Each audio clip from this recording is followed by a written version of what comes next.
I thank the representative of the United Arab Emirates for her statement. I now give the floor to the representative of the Russian Federation. Mr. President, in the last few days, the Security Council, and together with it, the entire world, has been witness to the latest, and I'm not afraid to use this word, shameful, cynical, and irresponsible conduct by the United States, which is trying to avoid responsibility for the further use of the veto, resorting to all sorts of means of sabotaging the Security Council's adoption of a decision on Gaza. The world media and public this entire time have been wondering, why is the vote constantly being delayed on the UAE proposed draft, which was already put in blue? The answer is very simple. The United States, under various pretexts, has been dragging out the negotiating process, deviating from the normal, transparent negotiating work. Instead of this, they have resorted to their favored tactic of gross pressure, blackmail, and twisting arms so that at the last minute they'll be able to present the members of the Council with an ultimatum. Either the Council adopts a text that is convenient for Washington, or the United States will once again block the adoption of any product. The draft that is now being put to a vote was initially, in our view, entirely toothless. But respecting the initiative of our Arab colleagues and their needs, we were ready to support it under pressure from the USA that essentially intercepted the authorship and usurped work on the text behind the scenes at various levels, twisting the hands of those in the region.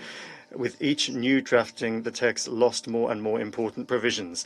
Ultimately, the wording that is being put to a vote today has been extremely neutered, including its OP4 on the mechanism that would be supposed to facilitate the delivery of humanitarian assistance to Gaza and ensure its monitoring. But worse than all of that, through the efforts of the American delegation, the draft resolution has included an extremely dangerous element for the future of Gaza. Instead of the wording on an immediate cessation of violence in OP2, an ambiguous phrase has appeared calling for the parties to create conditions for a cessation of hostilities. Colleagues, destruction or displacement or the exile of the population of Gaza in a cynical reading, and that is precisely how it is going to be read in Israel, would also create the conditions for a cessation of hostilities. By signing off on this, the Council would essentially be giving the Israeli armed forces complete freedom of movement for further clearing of the Gaza Strip, and anyone who votes in favor of the text as it is currently worded would bear responsibility for that, essentially becoming complicit in the destruction of Gaza. Moreover, the text of the draft has lost a reference to condemnations of all indiscriminate attacks on civilians. What signal does this send to the international community? That the Security Council is giving Israel a green light for war crimes? I would like to put a question to members of the Security Council. Why are we together in this room? To rubber stamp a decision that is convenient for Washington, or to shoulder our mandate for the maintenance of international peace and security? We still believe that we're here for the second, for the latter, in order to give the Council a chance to save face and to preserve its battered reputation over the last few days. We propose reverting to the wording from the initial draft in blue on cessation of violence. The Russian Federation proposed the following oral amendment to OP2. Instead of the wording, and in this regard calls for urgent steps to immediately allow safe, unhindered and expanded humanitarian access and to create the conditions for a sustainable cessation of hostilities. Add the wording. And in this regard calls for an urgent suspension of hostilities to allow safe and unhindered humanitarian access and for urgent steps towards a sustainable cessation of hostilities. That wording was in the text of the draft resolution put in blue by the authors, and that was awaiting a vote. Of course, it is not ideal. You all know very well that Russia from the very beginning has consistently defended the need for an immediate ceasefire. What's more, the parties recently called for that the General Assembly recently called upon the parties to do that in their resolution. However, we are proposing a wording which at the moment is the lowest common denominator for practically all members of the Council.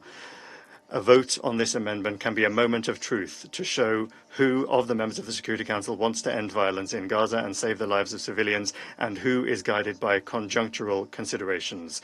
Colleagues, the way that the text of OP2 is worded currently is the main thing that the USA needs from this resolution.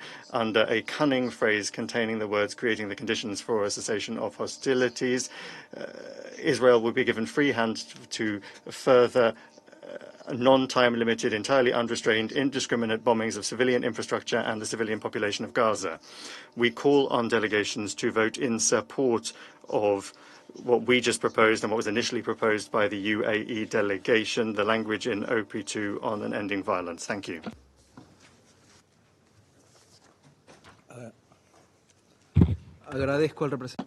I thank the representative of the Russian Federation for his statement. The members of the Council have before them a draft amendment presented by the Russian Federation to the text of the draft resolution that we have in document S/2023/1029. Article 36 of the Provisional Rules of the Council provides for the following. When an amendment leads to an addition or a deletion from a draft resolution, that amendment should be submitted to voting first of all. And therefore, I have the intention to submit the draft amendment to the vote at the beginning. Who is in favour of the draft amendment, please raise your hand.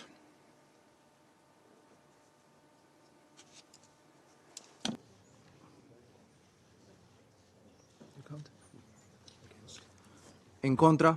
Against?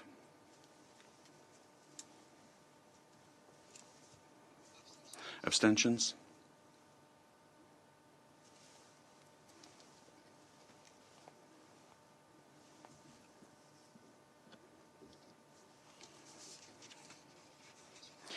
The result of the vote is as follows. 10 votes in favour, 1 vote against, 4 abstentions. The draft amendment has not been approved given the veto of a permanent member of the Security Council. I now understand that the Council is prepared to vote on draft resolution S/2023/.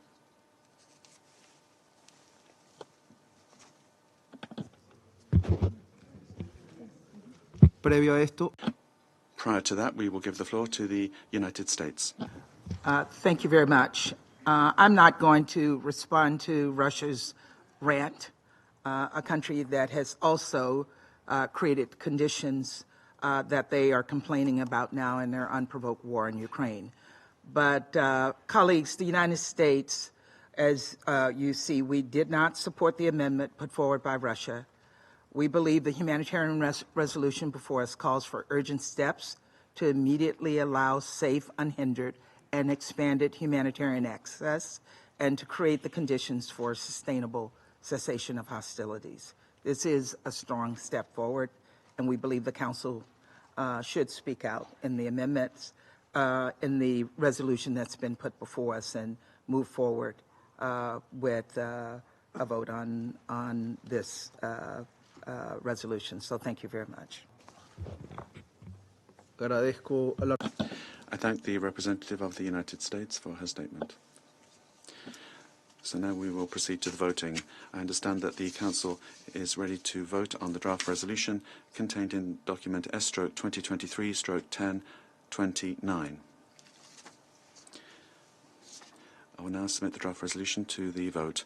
Those in favour of the draft resolution contained in document S/2023/1029, please raise their hand.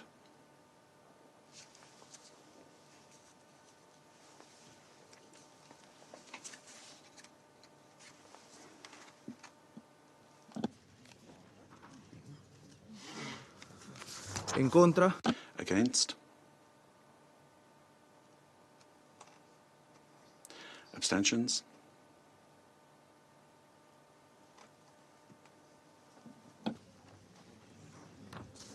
El resultado de la votación. The result of the vote is as follows. 13 votes in favour, 0 votes against, 2 abstentions. The draft resolution has been adopted as Resolution 2720.